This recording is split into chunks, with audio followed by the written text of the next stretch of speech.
How's it going, guys? For those of you all who have been following the channel, you know what this is. This is my Ruger American Predator in 6.5 Creedmoor. I have it topped with the Vortex Crossfire II. I have got unboxing videos on both of these if you want to go back and check them out. Be sure to subscribe to the channel. And what I'm out here doing today is just sighting the scope in. I am back at 100 yards from the target. I'll show that to you here shortly, and it's just a standard target, nothing major. I started out a little bit closer just to make sure that we were getting everything on paper, and I have gone in and I have Loctited my mounts just to make sure that everything stays where it needs to be. The only thing that I've added really since the last video that I did on it was this bipod. This is a very inexpensive bipod that you can pick up from Amazon. I'll leave a link down in the description. They seem to work well. I've got a few of them. They're not the most expensive thing out there. In fact, they're very cheap, and they seem to work well. Overlook the wind, guys. It is just a little bit on the windy side occasionally out here. Most of the time it is fine. You know, I've really not had any issues with the wind until just a few minutes ago.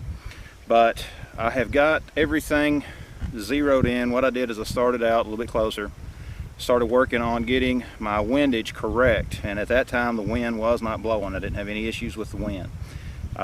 Once I got my windage where I wanted it to be, I basically just measured the offset of where my center of the scope is down to the barrel, and then while I was a little bit closer, got it very close to where I thought it needed to be, and then of course walked out to the 100-yard line, which is where we're at now.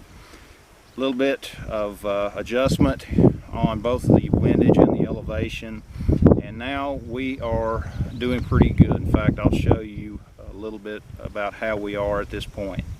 Alright guys, what I did was I started out fairly close just to get my windage adjustment and everything correct. You can see here when I first started, that windage and the elevation both were well off. In fact, this was the first shot that I got on paper, and at that time I had not even gone back all the way to the 100-yard mark.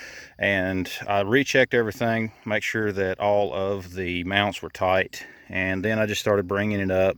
You can see that I got it a little more consistent here, but we were still very far over, so just a few more adjustments, and then I've gotten it to the point where we are starting to see some reasonable shots. Now these shots here, both of these are at 100 yards. You can see here I went just a little bit far but then brought it back.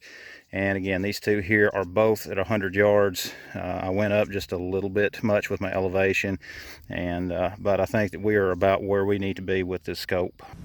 Guys, it's a nice day outside. You know, I like to get out here when the weather's like this and actually do a little shooting. And of course, having this, you know, wanting to get this scope lined up is a perfect excuse. Again, this is a budget-friendly build. Budget-friendly rifle, but it is a very accurate rifle. I like it a lot. It is serving its purpose very well. You know, especially now that I'm getting the scope lined up where it needs to be, you know, I think that this is going to serve well. But guys, this is just a quick video that I wanted to do just to show you all where I'm at with this, what I've done to it. Of course, we're shooting some Hornady. Not sponsored, by the way, but if any of you guys from Hornady are interested, let me know. I could sure use the help on the ammo because I love to shoot. Once I got everything lined up, I took the caps loose, just, you know, with a screwdriver, took those loose and readjusted them back to 0, reconfirmed to make sure that nothing really moved, and now, you know, we're ready to put these caps back on. You know, these just screw right on, no problem whatsoever. And of course, I'm going to be out here for a bit just shooting and just having some fun with it. Let me know, guys, what are your thoughts on the Ruger American Predator. Also, let me know what you think about the Vortex. For me, this is the perfect setup. Having this scope zeroed at 100 yards and then using the bullet drop compensator, it's perfect. It's a perfect fit for this rifle. But anyways, guys, check out the links down in the description. Be sure to give the video a thumbs up. Be sure to share it to kind of help overcome some of the YouTube shadow banning, some of the YouTube suppression. But guys, check out the links in the description. Thanks for watching. Be sure to subscribe, and we'll see you next time.